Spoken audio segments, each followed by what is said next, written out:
Chapter 11. Now a certain man was sick, named Lazarus, of Bethany, the town of Mary and her sister Martha.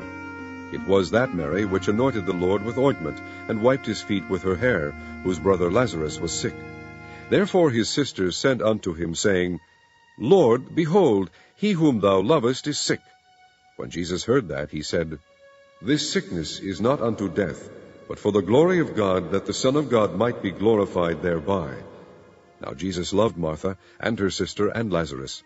When he had heard therefore that he was sick, he abode 2 days still in the same place where he was. Then after that saith he to his disciples, Let us go into Judea again. His disciples say unto him, Master, the Jews of late sought to stone thee, and goest thou thither again? Jesus answered, Are there not 12 hours in the day? If any man walk in the day, he stumbleth not, because he seeth the light of this world. But if a man walk in the night, he stumbleth, because there is no light in him. These things said he, and after that he saith unto them, Our friend Lazarus sleepeth, but I go that I may awake him out of sleep. Then said his disciples, Lord, if he sleep, he shall do well. Howbeit Jesus spake of his death, but they thought that he had spoken of taking of rest in sleep. Then said Jesus unto them plainly, Lazarus is dead, and I am glad for your sakes that I was not there, to the intent ye may believe. Nevertheless, let us go unto him. Then said Thomas, which is called Didymus, unto his fellow disciples, Let us also go, that we may die with him. Then when Jesus came, he found that he had lain in the grave 4 days already. Now Bethany was nigh unto Jerusalem, about 15 furlongs off, and many of the Jews came to Martha and Mary to comfort them concerning their brother. Then Martha, as soon as she heard that Jesus was coming, went and met him, but Mary sat still in the house. Then said Martha unto Jesus, Lord, if thou hadst been here, my brother had not died. But I know that even now, whatsoever thou wilt ask of God, God will give it thee. Jesus saith unto her, Thy brother shall rise again. Martha saith unto him, I know that he shall rise again in the resurrection at the last day. Jesus said unto her, I am the resurrection and the life. He that believeth in me, though he were dead, yet shall he live. And whosoever liveth and believeth in me shall never die. Believest thou this? She saith unto him, Yea, Lord, I believe that thou art the Christ, the Son of God, which should come into the world. And when she had so said, she went her way, and called Mary her sister secretly, saying, The Master is come, and calleth for thee. As soon as she heard that, she arose quickly and came unto him. Now Jesus was not yet come into the town, but was in that place where Martha met him. The Jews then which were with her in the house, and comforted her, when they saw Mary, that she rose up hastily and went out, followed her, saying, She goeth unto the grave to weep there.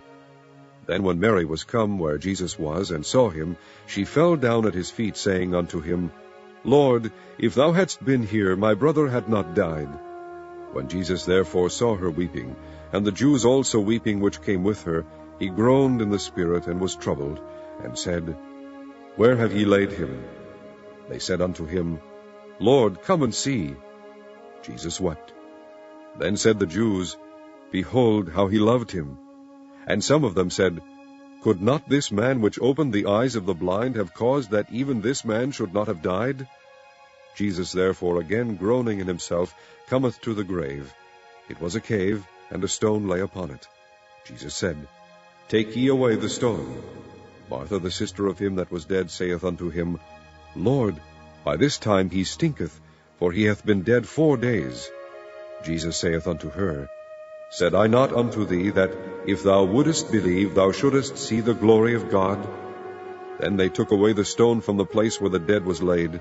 And Jesus lifted up his eyes, and said, Father, I thank thee that thou hast heard me. And I knew that thou hearest me always, but because of the people which stand by I said it, that they may believe that thou hast sent me. And when he thus had spoken, he cried with a loud voice, Lazarus, come forth. And he that was dead came forth, bound hand and foot with grave clothes, and his face was bound about with a napkin. Jesus saith unto them, Loose him, and let him go. Then many of the Jews which came to Mary, and had seen the things which Jesus did, believed on him. But some of them went their ways to the Pharisees, and told them what things Jesus had done. Then gathered the chief priests and the Pharisees a council, and said, What do we? For this man doeth many miracles. If we let him thus alone, all men will believe on him, and the Romans shall come and take away both our place and nation.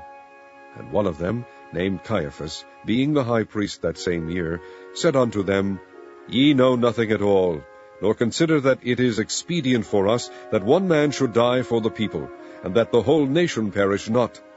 And this spake he not of himself, but being high priest that year, he prophesied that Jesus should die for that nation, and not for that nation only, but that also he should gather together in one the children of God that were scattered abroad.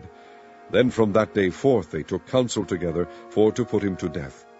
Jesus therefore walked no more openly among the Jews, but went thence unto a country near to the wilderness, into a city called Ephraim, and there continued with his disciples.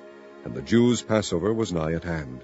And many went out of the country up to Jerusalem before the Passover, to purify themselves.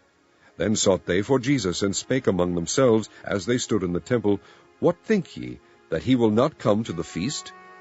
Now both the chief priests and the Pharisees had given a commandment, that if any man knew where he were, he should shew it, that they might take him.